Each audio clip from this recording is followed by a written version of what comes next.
So next up, we're going to be finishing a video about Cybertron games by RoadRustle. Last time around, we got into the second game where they had the big flying transformer that got shot down because Starscream had competent underlings. And then Starscream. I don't know where this is going to go because I don't actually know what's going to happen other than the fact that it will eventually lead to the Ark in the battle flying to Earth. But I don't know how much of this is getting to the Ark, how much happens after the Ark. I don't know because I haven't played these games, but they look really good, man. And I want to see what happens. So let's jump into it. Also, there may or may not be a part about how IRL stuff comes in. And yeah, that'll be fun.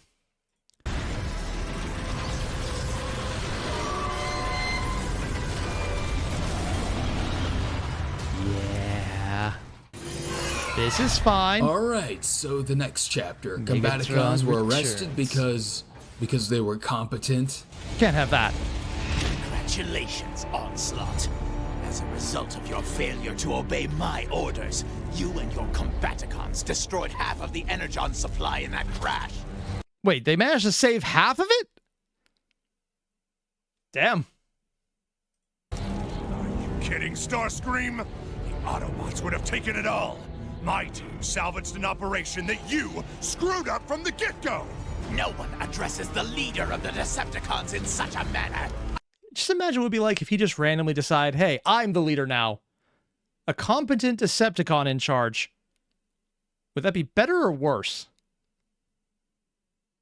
I have absolutely no idea. Now I'm terrified. Arrest them! So yeah, everyone's sick of Starscream. I'm in no hurry to normal please people? Starscream. So far, his leadership has been a complete disaster.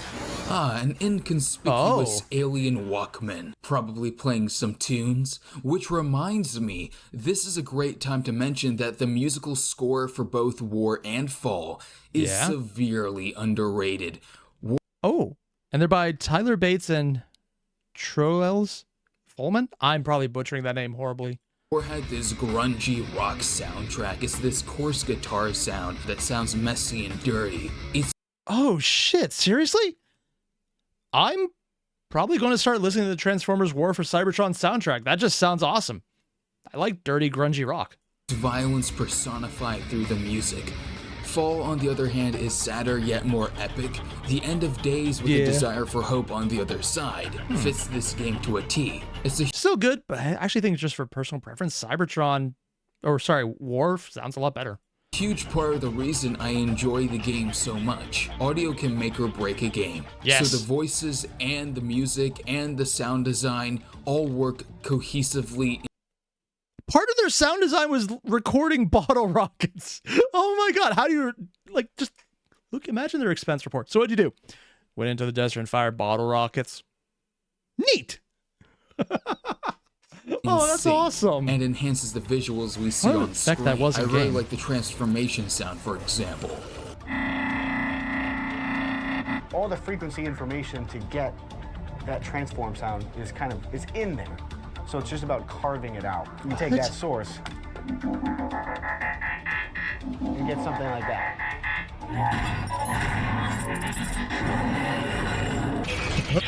Oh, dude. You can see Frenzy in the background there, running on a treadmill. You can shoot out Rumble, and you can pet Laserbeak. No Ravage, though. I guess Soundwave's not a cat person yet. But the main thing is that we get to build the Megatron 2.0 model kit using Dark Energon. Dark Energon infusion in 3, 2, 1. You got better. Fix circuits online. Where am I? Kaon, my lab near the Gladiator Arenas. Where is Starscream? Oh. So the guy who got out through the Gladiator Arenas was rebuilt right near it. That's actually kind of a perfect little detail. Decepticons! A new age is upon us. Gone are the failures of Megatron. Enjoy your brief respite as leader. It will not last. So, he's enjoying it, but also he probably shouldn't. Megatron's new design. I don't hate it, but I definitely preferred his War for Cybertron look. It's an attempt to make him look closer to how he does in Transformers Prime, similar to the way they treated Optimus in this game. I just missed that asymmetry. It gave him some character. He has glowy vents. I'm not sure I like it. Weird thing to not like, but okay. Never improve upon perfection, Soundwave. Indeed. Megatron starts running out, everyone's in fear. That's Megatron! He's back! How did he come back? We've got to alert Optimus! And his first order of business is to reclaim his title. But first, the claw machine. What? Hurry this process up! Let's talk forward. My time is more precious than this!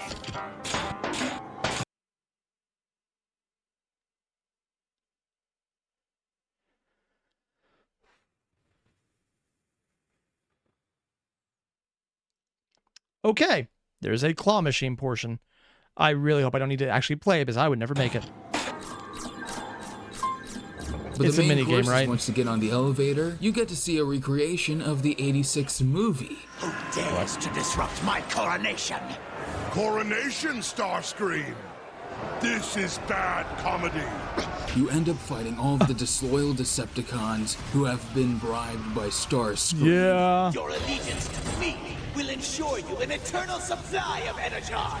Clearly, he has no leadership qualities, despite coveting the job that much. Here's the thing. Even though everyone was loyal to Megatron, everyone was open to giving Starscream a fair chance, aside from Soundwave, who knew better. So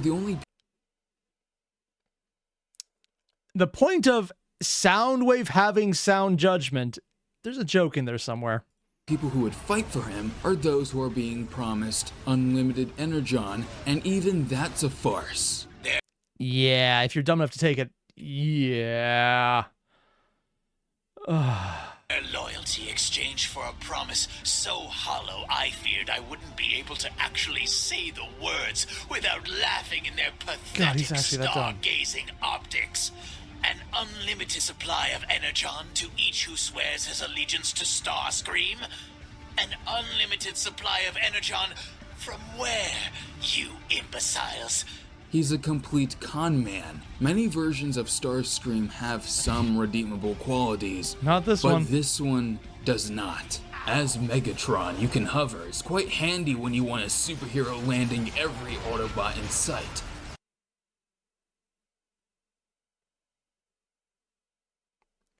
No.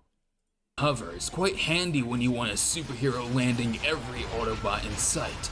Are the people who worked on this one, maybe just throwing it out there, involved in the gameplay of Space Marine? Because that's the mechanic, man. I'm actually wondering just how many people cross over, because that seems incredibly similar in execution and visual representation. Not a bad thing either. I don't mind it in the slice. I just yeah, there's definitely shared bones in this. Chapter 9 is neat and tight. After you ruin his coronation, Starscream jets off, and everyone's pretty happy about that. They even tear down his statues. Also, a Constructicon mention. Been wanting to destroy that ugly thing the day the Constructicons were ordered to build it. I kind of wish we got to see them in this game. One of the things you can do is destroy Starscream statues, and all you get is the legs, which makes me think of the Starscream's Ghost episode of G1, where his tombstone just consists of his shins. I also do want to say that it's interesting that in this game that they had Starscream betray Megatron so early, relatively speaking. I guess they didn't want the Starscream Megatron thing to keep going longer than it needed to. Eventually, in all the hurrah, Megs meets up with Shockers to discuss his plan. I've built a replica of the tower I found in the Sea of Rust. The ancients used it to unlock space portals in high orbit over Cybertron. Excellent. I assume you've already found a suitable planet? Affirmative. The world is primitive, but rich with raw energy. All that we require now is a space... Oh, and you can actually see the moon forming at this one, it looks like. Transport with a strong enough power core to fly us there. I'll handle that. Shockwave, ready your tower. We leave now! And that's how they got out, because they got onto the Ark as well. I think Chapter 10 is the slowest mission, just a bit of a drag, but not too much. Your goal is to basically transform Trypticon into the Nemesis after you put all his pieces together, dooming him to an eternity as your spaceship. But as Megatron, you're so powerful, destroying enemies in your path, hearing the Autobots fear as they learn Megatron has returned. Wait, so basically you take him and just force him to be your... Huh. I guess that's kind of Megatron's thing of, do it because I said so. Honestly, that sounds more like Starscream. That's on me. And according to Troa, the original movie Galvatron was Leonard Nimoy. Holy shit, really? I actually had no idea about that. It's Megatron. Run, Autobots! Megatron lives! I love that this is just a playground for Megatron. There's not as much story interspersed into chapters. It's just fun getting to be Megatron. Fine. Taking down turrets, hovering around, blowing passerby up. It's all fun. All the while your Decepticons assist you as you push forward. There's this one part where you have to just kinda take on waves upon waves of enemies. What is interesting to point out is that the Autobots have won Trypticon's husk in a big battle, and now are siphoning it for Energon. You can hear Ratchet is troubled by this. Has Optimus witnessed firsthand the sight of Trypticon disassembled? Oh, so they're literally just draining... Oh, it's like, I guess, vampire at this point. I guess it makes sense. They're all machines, but ooh. Does that count as cannibalism? I'm not even sure how that would work. Oh, jeez. Also, Troa, Megatron's ideal is peace through tyranny. Yeah, but also in the previous game, you saw that was peace of, I'm in charge and I don't care about the rest of you peace. I'm loving it. It's kind of like Starscream, except slightly more competent. Also, according to Necro, in Transformers Prime, Starscream tried to become an Autobot for some reason. Maybe because he pissed off Megatron one too many times. Oh, yeah, that sounds about right. His still living carcass slowly bled He's not dead. Our leaching tubes. Does war give us the right to live like parasites off our fallen enemies? Survival does sometimes. Those wiser than me see issues such as this more clearly than I. Ratchet is the one who will do a lot of the philosophizing and pontificating in this game. Opinions are a very quick way to show that a character has personality. Their thoughts and feelings allow us to see their mindset and make them more well-rounded as a character. But as for what Ratchet is saying, I do think that because Trypticon killed so many Autobots, I don't think the Autobots are wrong to quote-unquote live like parasites. Maybe the entire while he's still alive part, though. That part would kind of... I think you should be fine, killing him and taking the Energon because, oh god. Off of his Energon. But that doesn't mean that... Just to quote Purple, I'm just going to pull everything, Magatar. Yeah, it's eventually going to come up. Remember, you can get with way more body horror if it's robots. If this was flesh, it'd be way much worse. There's no ethical quandary to it all because Trypticon is a living being. And it's an interesting debate to see if whether the Autobots should respect his freedom as well, considering Trypticon didn't respect the Autobots' freedom. I guess it's time to talk about the journey Megatron has been on up until this point. He's getting worse and worse and worse. There was a time where he thought he was bringing Cybertron back to a new golden age, but those days are long gone. Oh yeah, because that was his initial one. I kind of wonder how much of it was just the corruption by the Dark Energon, and how much was already just him falling apart because he's already on the path and it's way too slippery of a slope. Reports on the battlefield that Megatron is alive. Are the reports confirmed? Here's your confirmation. Megatron, you're functional. Never felt and glowy. better, Prime. If you're here for Trypticon's power core, then your cause is as desperate as ours. End your aggression. We can work together. Your pathetic ideals have turned Cybertron into the barren wasteland it has become. And he did not just literally say that, considering it was quite literally just Megatron's fault. Literally just his fault, which is just showing how he's delusional and he's not actually living in reality anymore. Although, yeah. Also, Tara mentioned cannibalism would be eating the components to burn, consume nanite style for fueling functions. This is more vampire, I guess, then, because they're literally pulling out the lifeblood thing fueling them. You are the cause. I am the solution. Yeah, no. You deserve no less than the oblivion I will bring to you.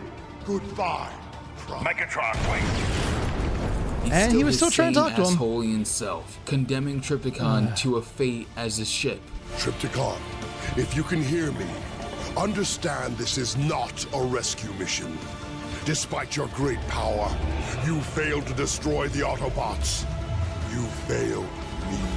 Ah, shut the fuck up. You got smited, asshole. Yeah. The strongest survive, the weak perish unless... And maybe, and just throwing it out there, the lesson we've learned is double tap, triple tap, and disintegrate Megatron every time. A strong person is me, which in that case, you must revive me. Guess that's the hypocrisy of the Decepticons. Specifically him, yeah. Damaged state, Trypticon's ultimate form will become permanent. all the better. Soundwave, initiate the Nemesis protocol. His lips look weird. The lips look really weird on him.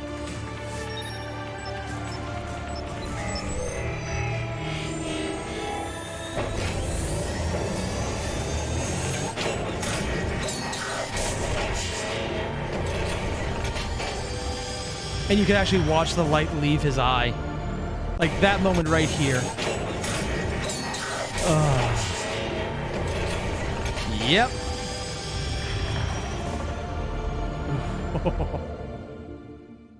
So Megatron is occupied, so we can cut back to see what Shockwave...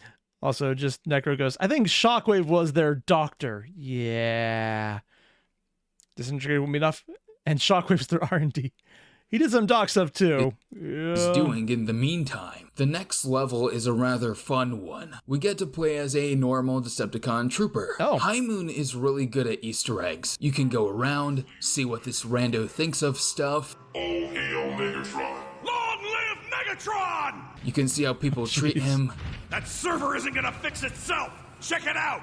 It's funny, it gives the game a bit of character. Starscream is a wanted criminal and traitor. If you have any information regarding his current whereabouts, contact Command immediately. Nah, if it's Starscream, he's a joke. Then you go downstairs to see what's going on, and Starscream's ghost haunts the facility. Nah, he just cloaked. Jeez. Whoa! If you just wait here, you can hear all of this trooper's dialogue. What? I sat here for quite a while. He was my best friend! Yes, I actually sat there and listened to as much of what I could of what the Decepticon trooper was crying about.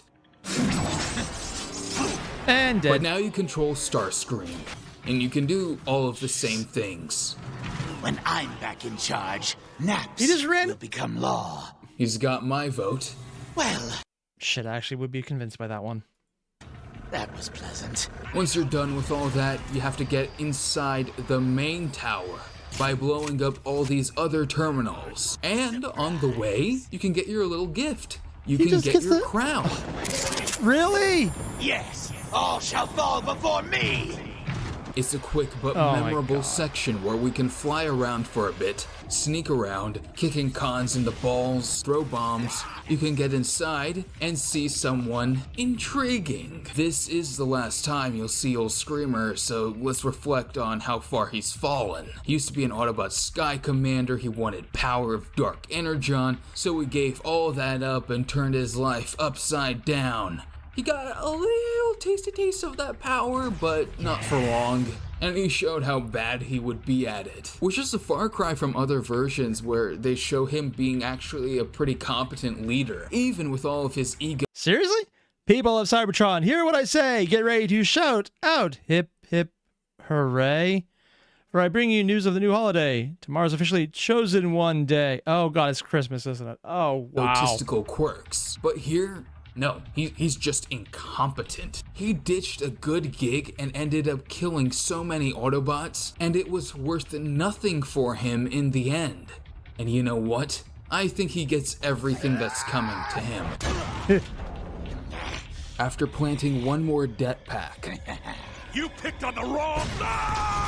Oh! Starscream comes face to face with Grimlock, being held prisoner by Shockwave. Oh. But Starscream cannot resist being an inconsiderate asshole. I bet you're just chomping at the bit to pay him back. But what is a Grimlock to do? Surely Optimus has written you off, and you're entirely too stupid to think for yourself. Pathetic. You will swear your allegiance to me. You will do my bidding, and in turn, I will set you free. And for that, Grab he gets his Starscream. noggin tossed into a console. No thanks. Too close. I'll free myself. Wait, not the face, not the Use face. the face. I don't And the imagine crown Grimlock comes killed out. him, although he might be if I were to take this as its own story. I don't know, I feel like Yeah. it would be kind of a good ending for his character. He's been shown to be a ruthless monster throughout this entire game. Yeah. And given his embarrassment, humiliation, and exile, I don't imagine Starscream having a dignified ending to his life. Is this also keeping in continuity with the G1 stuff where he had an immortal spark? Or is that not the case here? Because I don't know anything about Prime.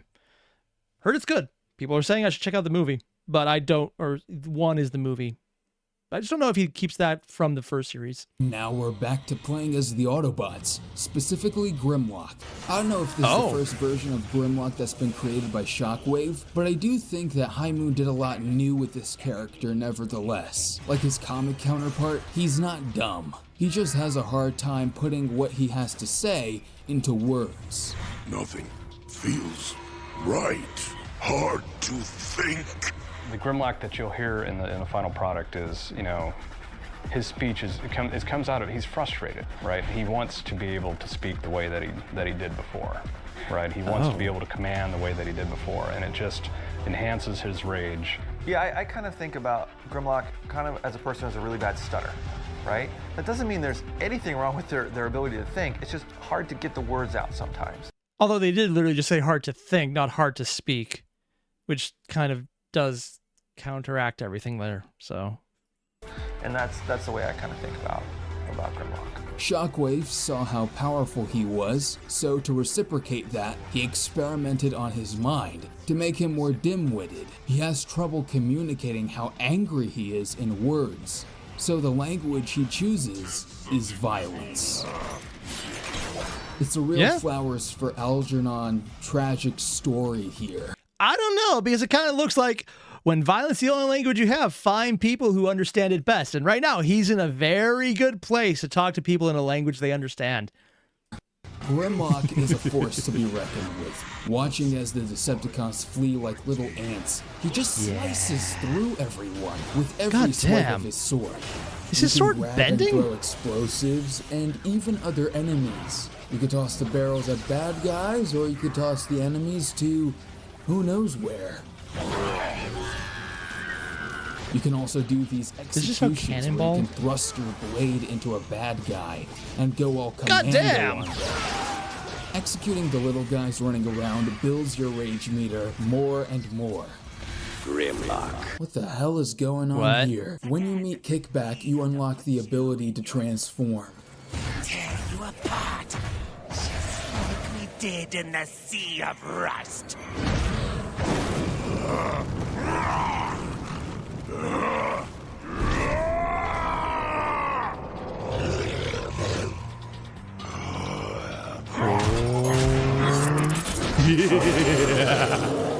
It's going T-Rex on him until your rage meter runs out. So you try to sustain yourself Fire breath by flaming the pants off of Insecticons, having a crunchy snack, yum, or stomping with the force of an earthquake and swiping your tail like a baseball bat. Playing as a robot dinosaur has never been more fun. A fire-breathing robot dinosaur. That is a small little bit, but it is a very important bit. No one's tougher than me. Eventually, you'll find all the Dinobots. Everyone except Sludge. Where is Sludge? He didn't even make it out of the caves. By the way, his model is in the game Oh. files. I guess the reason is because they had 3 Insecticons, but there was no way to cleanly incorporate Sludge as the 4th member that Grimlock had to save. Swoop is the one that stands out to me because, among the others, he seems to find enjoyment in his newfound flight capabilities. To be fair, yeah.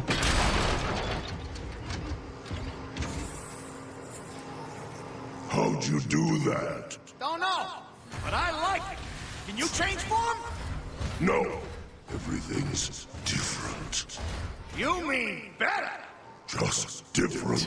Need find the others. What is all this? I wonder what he transformed into prior to this. Experiments. Is this what Shockwave did to us? Cracked us open? You don't remember? Oh, do you? Yes. Probably better that he doesn't. As you explore, you'll find all these labs and logs made by Shockwave, who's been a mysterious character throughout the entire game. Yep. It's escaped! Call for reinforcements! Swoop! Look at him run! Serves him right. So, discovering the research lab. Also, I'm being told by Magnetar, prior to this, he was a dragon dinosaur. So not just a dinosaur flat out, it was a dragon variant of it. With Or is that all the fire-breathing information aspect? on different Insecticons, Dinobots. Its wingspan grants it impressive flight capability, not unlike some designs I've seen in ancient Cybertronian archives. And how it all functions, plus rummage. So they actually had ancient dinosaur robots. Does that mean there's just other variants altogether as well? It's probably how they justify some things they just pull through out the then. lab in general gives you some interesting insight into the character. I have examined the DNA of the target world's most ferocious creatures and used it for inspiration in my latest experiments. The only thing bugs? I wasn't able to activate, though, was this one console where you can see Shockwave holding his gun arm. You also encounter Slug, who's got more of a Rhinox vibe. Excuse me. And Snarl, who's presumably the youngest of them. Grimlock, get me out of here! Genuinely did not expect that voice. You Huh. get too little time Is it with Johnny them Bosch again? is probably my biggest complaint. You cut through those guys like beryllium bologna. You mean cesium salami. What? Cesium salami. If they're eating cesium, there's a few places where we can give them a lot of that if they want it. Oh, God. Also, Magnetar mentioned it's because he was fire-breathing, so he was a dinosaur dragon on top of that. Okay. Hell, I'd love to see them in their Lightning Strike Coalition days. That's what they Lightning were Strike? called before they were the Dinobots. Oh. They call themselves the Lightning Strike, something or other. That's terrible. This section also features boss battles with the main Insecticons. Kickback, Do you remember me? Me? No, can't remember you. Easy to forget. He should be the most formidable opponent. and Sharp Shot. You've come to rescue your little friend. I've come to tear you apart, Sharp Shot. Alright, time for my signature segment. What? Trademark thoughts. The Insecticons' names were changed for trademark reasons, although... Why? Wait, are some of the Transformers not actually owned by Bandai still? Because I thought they had everything. Sharp Shot is a shit replacement for Shrapnel. In Devastation, he's called Scrapnel, which is a better Probably because the name is just too generic. choice. Hardshell I don't mind much either. I also don't mind Slug. It's like a bullet or throwing something. And that's another trademark thoughts. Anyways, these three have some pretty fun boss battles. Every part of this level is a giant tutorial. Hardshell really? teaches you to fight in robot mode. Kickball? Why did I write kickball? Kickback teaches you to fight in your dino mode, and Sharp Shot is the test for both modes. They Being able all to pull it meet, together. Time for me to take my leave. What? Pretty not so good fates. Yeah. I just realized the guy got crushed by a bug. Yeah. Oh, it's Hasbro, Tommy, not Bandai. Oh, yeah. That makes it worse. Stay away from me! You stay away! Nope. Oh shit, I think he's dead. Yeah. Now, that's all fun and games. The main crux of everything comes down to what happens next. Shockwave's activated his portal, and despite Grimlock's protests, Slug lets Optimus know. Grimlock, is that you? One of the key aspects of Fall's story is the relationship between Optimus and Grimlock, which is at its best here. Optimus is concerned with saving people, while Grimlock is concerned with defeating an enemy. Their priorities are different, and that's why they butt heads. We will face this together. You're weak, Optimus. You run when you should fight. I'm taking the space bridge down. Grimlock, wait. Okay, so this has been a Grimlock sucks segment so far. Yeah, but also, he's very much got the I hate everyone because of what they did to me thing going on, so it's, yeah, it's understandable. And he is my favorite character, so let's be clear about his positives as well. Grimlock is an Autobot first and foremost. He leaves no one behind. His issue isn't that survivors. He's a bad person, but that his rage is insurmountable. Grimlock's unfettered anger represents as much danger for the Autobots as it does for... Is that just all of the rockets he had in storage? Oh, wow. the Decepticons. He's loyal, perhaps loyal to a fault.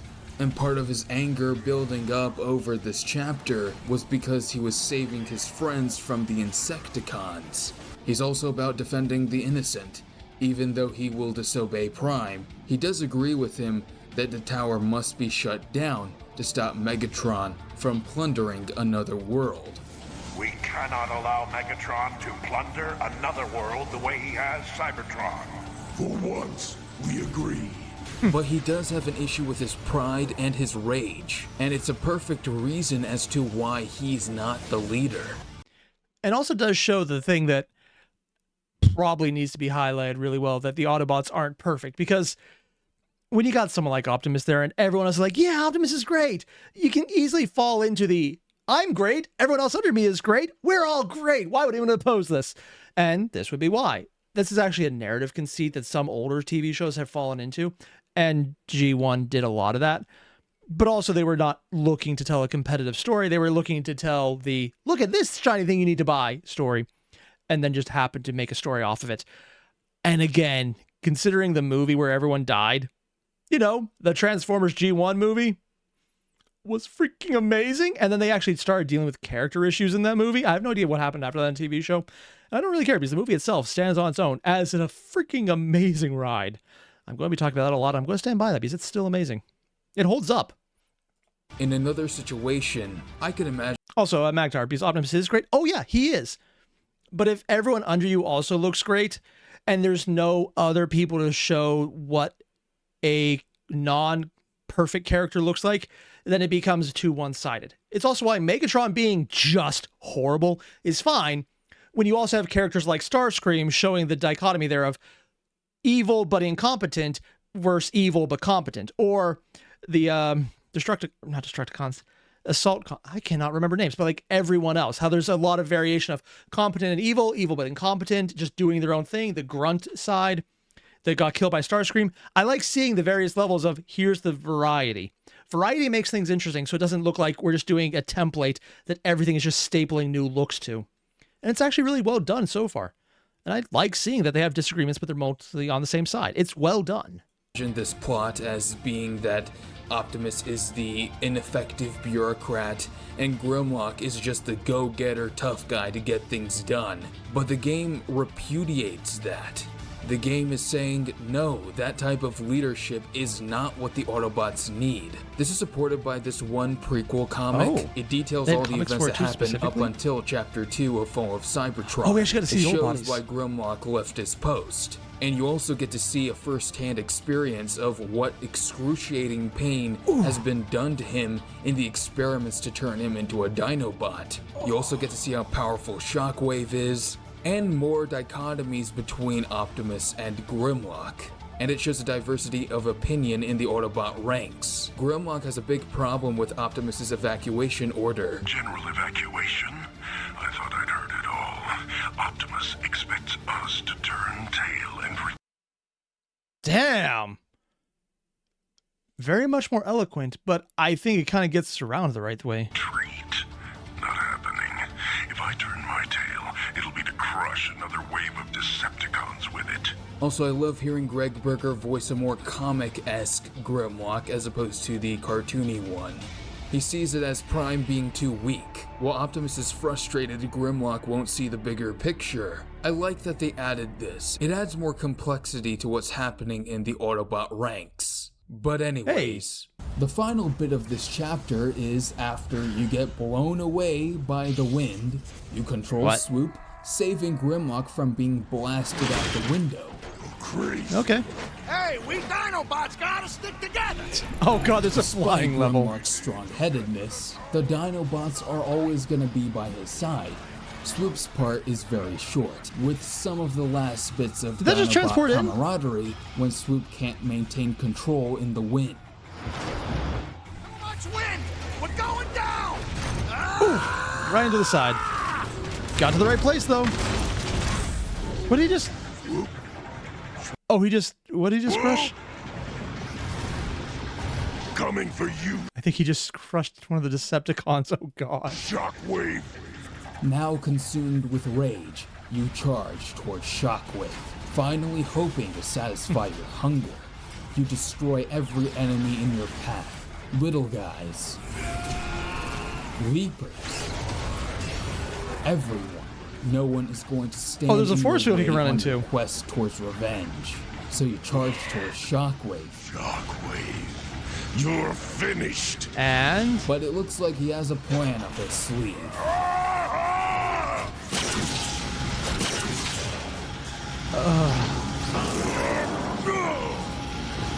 You didn't think I'd build something so powerful such as you and not have a way to control it. He did think it though. Sit there like a good pet while I finish my work. I like to think this part is juxtaposing Optimus being chained up with Grimlock being chained up. Shockwave is Grimlock's Megatron. And so it is once again cathartic to see Grimlock finally have some bit of revenge. No one controls Grimlock! Impossible. Happened though. So I guess he'll find use for that gun arm after all. Should have taken the head. Unfortunately, that came with making the portal more unstable. Oh, there's a timer on this? And you fall to the ground below. Oh, never mind. I don't think he's dead or anything. And I like to think that Grimlock survived. He finds the other Dinobots. He likes to think. Which means this never gets resolved, does it? They take on Shockwave again, yada yada. But Doesn't get it. That's Grimlock's They never get a chance to do it, do they? While the tower's been destroyed, the portal becomes unstable, giving the Autobots a chance to leave. But the Ark doesn't have enough energy yet, so Metroplex decides to sacrifice himself. Optimus, take whatever spark that remains within me. Use it to light your way across the stars. Metroplex, my friend. You don't have to do this. There's no guarantee you have enough energon to even get us to the space bridge. This is my choice. Damn, he's as big as the Ark. Also, how did they eventually get him in G1 back onto Earth? Because I know he was their city later on, at least by the time of the movie. I guess they just made a contact sometime. The bittersweet departure from Cybertron. Dude.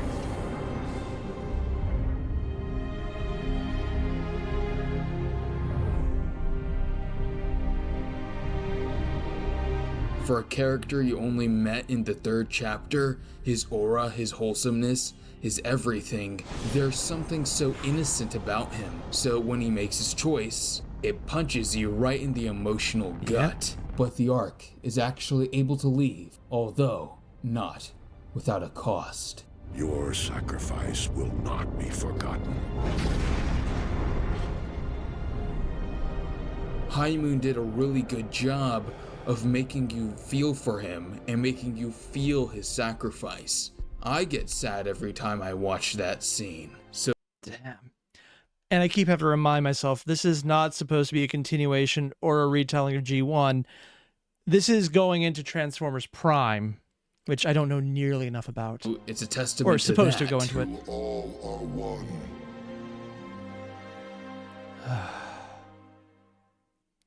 Let's move forward and talk about Chapter 13, Till All Are One. Which were his and last here words. we go, the finale, and boy oh boy. Wait, this is the finale. It's been a long time coming. Because they're moving back into the beginning of the game where you saw what happened. Get a switch from side to side, a bit of a highlight reel of what we've done throughout the entire game, tying it all back together here. They're short sections, but it's a really neat way to cap off the story. They give you a second angle to the action that we saw before. Oh, nice. Our first It was just section is replaying, with that'd be worse. Father of the Year, Soundwave, which you saw earlier when B went up the elevator. Soundwave can shoot out Rumble and Laserbeak to handle the other Autobots. I found myself playing with as many toys as I could, deploying all sorts of shields and clutches and cassettes as I moved from one ammo battery to another. To compensate, they throw a lot of enemies at you. I felt like I was pushed to play more like Soundwave would, letting my minions handle any obstacles while I head towards the main goal, which is the destruction of the Ark's defenses. Ark defense systems eliminated. Excellent, Soundwave. Decepticons, all attack groups cleared to traverse cables. It transitions to Jetfire. Oh, wait, hold on. What? So Jetfire rockets to the amazing space there was battle a before glitch in loading it. and goes out to shoot off the tentacles we saw earlier in the Bumblebee level, with a wicked transition to Bruticus smashing and dashing all over the place. Dude. Probably the most competent Decepticon. Well, competent and not an evil scientist. I need to play as him too, okay. All in an effort to destroy the engine, the destruction of which we felt in Chapter 1. This isn't even fair. Now switching back over to Jetfire. And finally, after all that, Jazz and the aerial bots take down Bruticus. Nope, never mind. You pass by the corpses and the injured from Bruticus's rampage, racing over to the aerial bots. This is actually the only time you get to see air raid in the game, by the way. But anyways, you head into the lion's den. Oh, he's putting down artillery on everything. Even up there up close.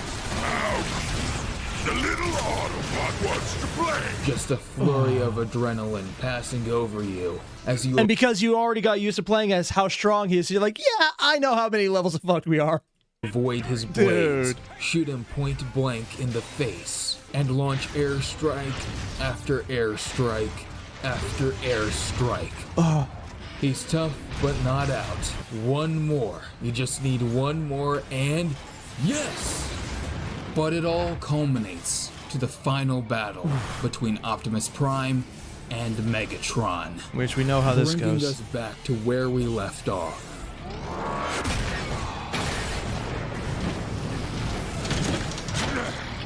This ought to do the job.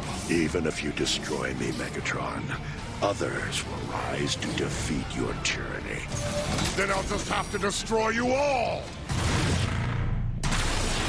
And when the young innocent Bumblebee takes the hit for Prime, Bumblebee! Megatron dismisses it out of hand. What a waste of energon! As if taking a life was an annoyance. This watershed moment shifted many gears into perspective for Optimus.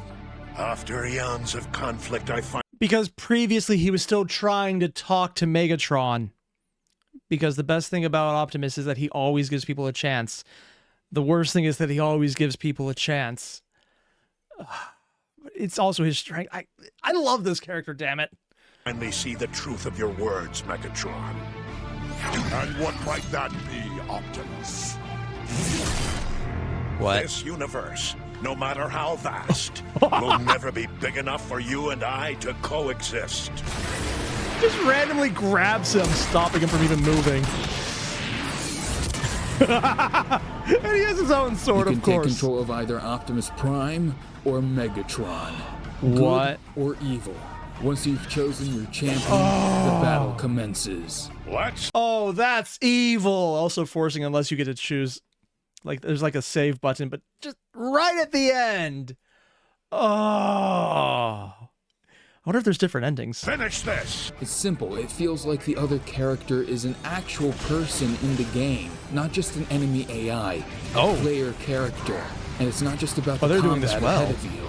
This fight is about more than just what's happening in this moment.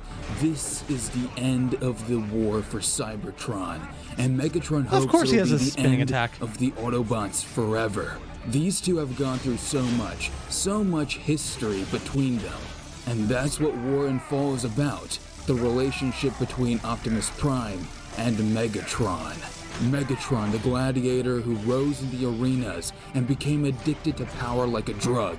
Yep. The one who'd kill their home in an attempt to gain even more control out of some misguided delusion. And Optimus. On the contrary, my friends are the source of my strength. The meek librarian who learned of his own voice and place in the world. Responsibility thrusted upon him when he did not ask for it. A burden hardest to bear. Someone who's trying to end the fighting and gets turned down at every opportunity.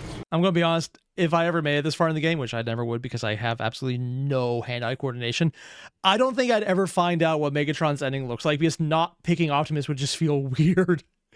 Megatron hates Optimus for his betrayal, him being knighted as a Prime. But I think it's more than that. Megatron worked his way to be as physically powerful as he can be. So to be rejected in favor of a feeble archivist felt insulting. To him, Orion's primehood was clearly a ploy by the High Council, a slight against him, because obviously Orion wasn't worthy. He was just a librarian. All that talk about fixing Cybertron was BS. He was just using that rhetoric to acquire more power. He had no intention of reform, because if he... Okay, just one sec. Hot damn, he grabbed Megatron's own blade to stab him through with that. Meant it wouldn't matter who was Prime. No, it was all about his pride and his ego and his status. Projecting. And he believed he deserved to be a Prime, even though his actions have shown the opposite case. Yep. Or rather, he actually fit in quite too well with a pre-established pattern. And the camera gave out. That was bound to happen. Oh, we got so far. What Megatron overlooked was that Orion's strength lied within his noble spark and his wisdom beyond his years. Which some of the previous Primes we saw did not have. Primehood because he felt he wasn't worthy after that moment. That's why he went by Optimus in War for Cybertron. Yep. He felt he wasn't worthy until he had to bear that responsibility and force himself for the to greater learn good. That he was responsible for breaking their brotherhood, when in reality, Megatron never valued him as a brother, just a means to an end. But Optimus proved himself nevertheless. A legend among the Autobots, Optimus liberated the Kaon prison and led the charge against the Decepticons when Zeta died. Optimus has been tasked with the impossible, and he's... Oddly enough, I just wonder if there's an alternate story. What would happen in this character, or not the character, like this specific storyline, if Megatron was stopped from destroying the planet, like infecting it with dark energon. Because killing Zeta Prime, can't say I disagree with that choice. That, like, just not that he went good, but like he was just stopped from going that far. What would the storyline have looked like at that point? Not forcing them to leave. Probably still horrible, but maybe the war drags out longer. I don't know, but it would be very curious to see what happened. Been doing pretty damn well considering the circumstances, and most importantly, he tries to reach out to make peace. If I had to describe Prime in this game, he's overwhelmed with the task he's been given, the mission he's been assigned, attempting to end the conflict once and for all. But now he's come to the realization that there is no peace, not with Megatron in the way. it comes to blows and we can have Megatron win. I don't know why anyone would choose Megatron, but okay. I don't even like looking at that. Or you can have the correct choice and have Optimus win. Impaling. That might sound a little sarcastic. No, that sounds perfectly accurate to me. As far as I'm concerned, there is one right choice. And if he puts the Megatron winning in there, it's the only time I'm ever going to see it. That sword into this evil megalomaniac. Justice was served. One of the coolest moments in TF history. Also, I'm being told I want to just watch this quickly. Pulling up this comments. So in the Prime books, Orion Pax sided with Megatron because he wasn't able to go to the amusement park due to being too low class. Huh. I'm just basically hearing, I really need to go check out the Prime books, don't I? Or just Prime in general. Beat the merciless gladiator. But this final battle ends abruptly due to the instability of the portal. The vortex is tearing the ship apart! No! I will not be denied! This final cinematic is so epic. Music, animation, effects, all working in sync. One of the most chilling endings to a video game I've ever seen. Going through the portal. We end with both ships being sucked into the portal. Their destination unknown. Their fates uncertain. Everything crescendoing at this very moment. Closing out the game with a bang. Wait, that's where the game ends? You don't even see it land on Earth?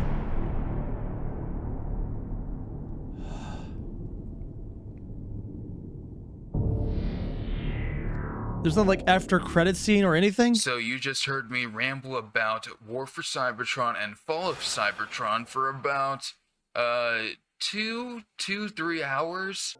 Both games were excellent and they were incredibly formative. Why is there not a third? In my creative sensibilities. And so I'll probably cherish these games forever. But and here's the thing, I first played these games as an adult, so I don't think I'm wearing rose-tinted glasses. Oh. They're not the best games in the world or anything, let me just say that, but I unabashedly adore them. I spent part of my first paycheck on these games, so that should tell you something about how much they mean to me. When I didn't have them, I would take Legos and try to build Airier and Bumblebee and reenact scenes or make up scenes and whatnot. It was kind of the birth of my love for storytelling and art and all that. I made this Megatron in Lego. I took sticky notes. He rebuilt Megatron in Lego, like that much detail.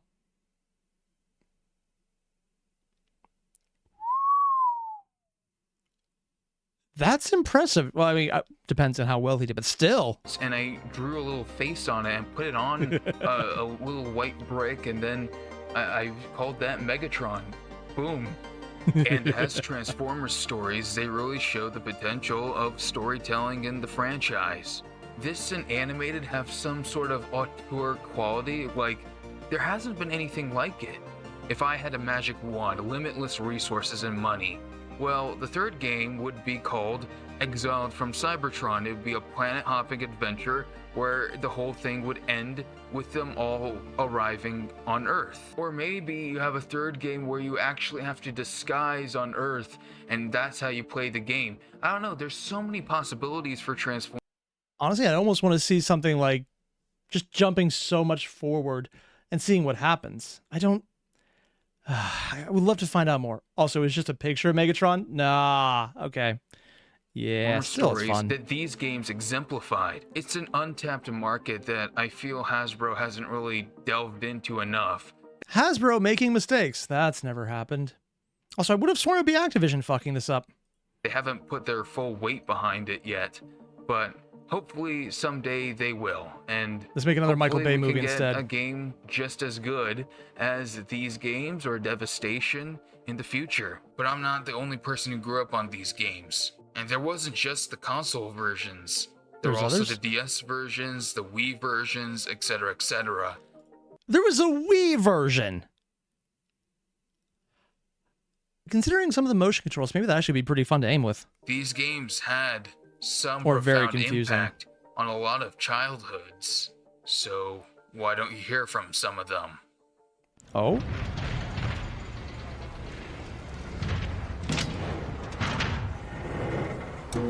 What? Fall of Cybertron is a game that means a lot to me because I got it for my birthday just around the time I had started getting into Transformers. I can very distinctly remember how my parents bought me this game when we were on a family trip. Back when Fall of Cybertron was coming out, I felt hype over the game, even though I had no way of playing it then. I think I had a demo of it on the PS2 or the PS3. And I remember it was really cool. I was like, I wish I could buy this, and I couldn't. But I think I remember playing the demo, but it's been years. I don't even know how long it's been. I grew up I'm actively not thinking the DS about it. War for Cybertron games. Never touched the Oh, that's what the DS looked like? So my first encounter with the Cybertron games was actually at a sibling's birthday party.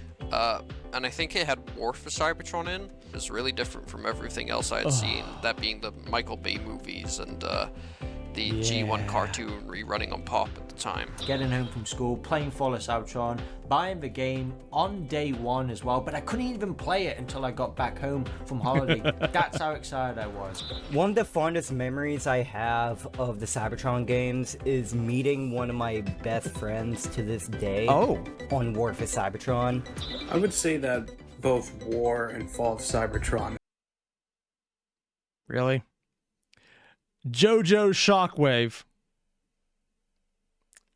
Sure. Had an impact on my childhood because I played those games practically religiously as a kid. Like many people who've given their thoughts here, War for Cybertron was a substantial part of my There's a childhood DS version. fandom journey. It My look entry smaller. was through the toys and the DS games. One of the things that sticks with me about it the most is the promotional material and the hype around it before the game came out, because I still remember seeing the cover of a Game Informer issue at an airport where you had Optimus holding Bumblebee's corpse. I think my favorite memory... And this would have been closer to the Michael Bay movie, so Bumblebee being a major character dying probably would have enough to knock my throat out, but a much bigger effect even. Damn. Fall of Cybertron. Also, I'm being told by Tro, there was a Transformers Prime the game. Is it connected or unconnected, though? Also happens to be my very first memory of Fall of Cybertron. I remember putting in the disc on my Xbox 360, and that Humbling River intro played. And I watched that on repeat continuously. But later on, I remember seeing the Fall of Cybertron reveal trailer, and I just remember being like, well, I really, really want that. It looks so cool to me. This was not the Transformers that I was used to at the time, but this trailer just absolutely captivated me as a kid, and it's just insane how they captured everything that I loved and still love about Transformers all in like a minute and 40 seconds, and even more the fact that I still think about it like 10 years later. The full console versions released alongside 2 DS versions, one for Decepticons and one for Autobots. In my childhood, Considering we've seen just how good the non-DS version looks, this would kind of hurt. I mean, I guess if it's what you're used to, it's fine, but graphics don't always matter up until you see how much beauty some of these things could have, man. And it looks like just better controls. those were peak DS Transformers gameplay. So for all of 2 weeks, I was just staring at this game in my suitcase, just waiting until we got home in order to play it, and it did not disappoint me in the slightest. Oh yeah, and the game is pretty good too, I guess. They're both the best Transformers games I've ever played. Whatever came out, like, did they just stop there on purpose, or was there initially something intentionally after this? I'm not privy to the story of the mainline titles, but Prime's characterization in this game is some of the best I've seen in the franchise. You really feel for this guy being thrown out of... Now, this is just because I don't know as much about the other games or other movies or, well, some of the movies or other shows, but this seems like a very good way to describe how Prime works. Like, his characterization seems accurate. Unless I'm mistaken, though, this would be how he generally is portrayed. He is the big good who is sometimes too nice, but in a way that makes sense and would be weird if he wasn't that way. Also, actually, I'm going to bring this comment up right here. And it didn't load. Yeah, but on the side, you could probably see Claremont mentioned he remembers playing the Decepticon game. It was so fun on the DS. Yep, DS Decepticon game. his depth into a war he just wants to be over. Of course, years later, when I did get an Xbox, it was like one of the first games on my list, and when I did finally get it, that being Fall of Cybertron, I played the hell out of it. I played it I think front to back on easiest to hardest difficulty. Yep. Oh, and I'm also doing Metroa. The Covenant of Primus fills in a lot of the blanks you've asked about, by the way. Is that another game, a TV show, a novel, or something else? For all I know, it's a comic. I just don't know what it is, and it seems like that's going to be a big problem because there's just so much surrounding this in multiple forms of media. One of my earliest memories on the 7th console generation. I remember as a kid just making so many friends online, helping each other out, just having a blast with escalation and multiplayer. Oh, there was a multiplayer? The Fall of Cybertron for me is just a classic. I'm still playing the game like 10 years on with some really great friends of mine. We still adore this game. Oh, is a book for Covenant? Doesn't matter okay. if we're old and grey now. Like, honestly, I remember back when I was a kid, I would just grind and grind. I love the gameplay, the art style, sandbox, and the stories in both games. The multiplayer was real fun too. So, finally, for me to see that 100% on the load screen for that game, after nearly a decade, 100%. was just one of the best feelings I've ever had with a game.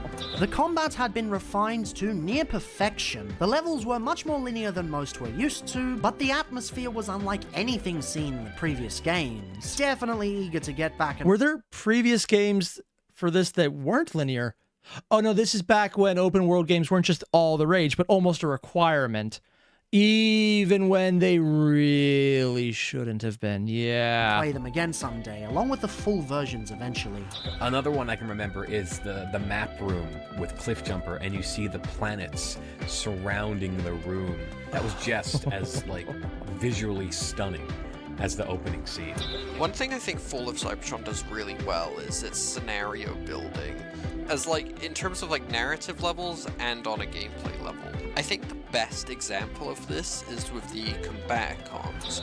Just playing a character that was that big, just crushing enemies all around you, that just blew my 11-year-old mind.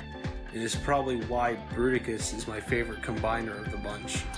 It's my main reason for why it feels like how many combiners were there? These games to be brought back. Especially now, having so many more friends that I know I would be able to get to play with, and... Oh, the multiplayer version actually had you upgrade what they look like. Oh. These that games would are be just different. very special and important, and... So you could basically make your own fighter. I, to this day, still hold them in very, very high regard. It's just wild how this game helped me form a bond with someone over the internet, and we've been friends with each other for 12 years now. All of us kind of grouped together, and we would all just play this game. But yeah, I love both of these games. It's such a shame we never got a third one. Why? I hope like just because they didn't want to do more, these or games can be properly remastered. Is it a Hasbro thing? I can only hope someday that these games get more appreciation than they already do. And I really miss those days, and I really hope that we all can experience that again in the future. I've never played the War for Cybertron games. One person just jumped in. Oh man, that's insane. Did it end?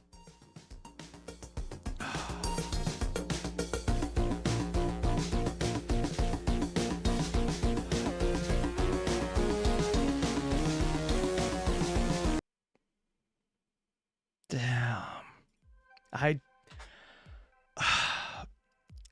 I'm a little glad that they never went into detail of why the third game didn't come out, because I thought maybe it would be something Activision did, maybe something Hasbro did, and they just didn't. It's just the games alone, and I'm okay with that one. I'm glad that it was kind of left out, because just hearing about how awesome the games they were on their own, it feels like it's much more of a complete understanding of what happened, and God damn, they look so good. And I would love to see how they went into the next one. If it was world hopping, just going through the unstable portal, or collecting everyone who somehow made it through, because, I don't know, explosion pulled people off. Find Metroplex, find the Dinobots, find a bunch of Insecticons, because what the fuck, and fight them. They're probably dead, but who knows, maybe there's more. I don't know, I would love to see that. Or, like they said, maybe just a hiding in world version. Making it a stealth game of all things. That would be fun and weird, and honestly, there's not a lot of stealth games, so it'd be very unique. I don't know, and I would love to see what would happen next in the storyline, because I don't know nearly enough about Prime, which is what they're probably trying to lead into with the aligned continuity, but it sounds like that's not a thing anymore.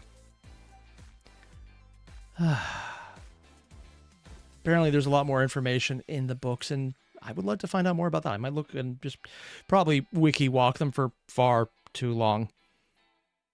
And by far too long, like, who's going to sleep tonight? I'm probably not. Basically what I'm saying is, if you guys haven't already, there's a link below to the original video. Hit it up. This has been a ride, and I'm honestly really glad we saw this. This was awesome. So I'll see you guys in the next one. Adios.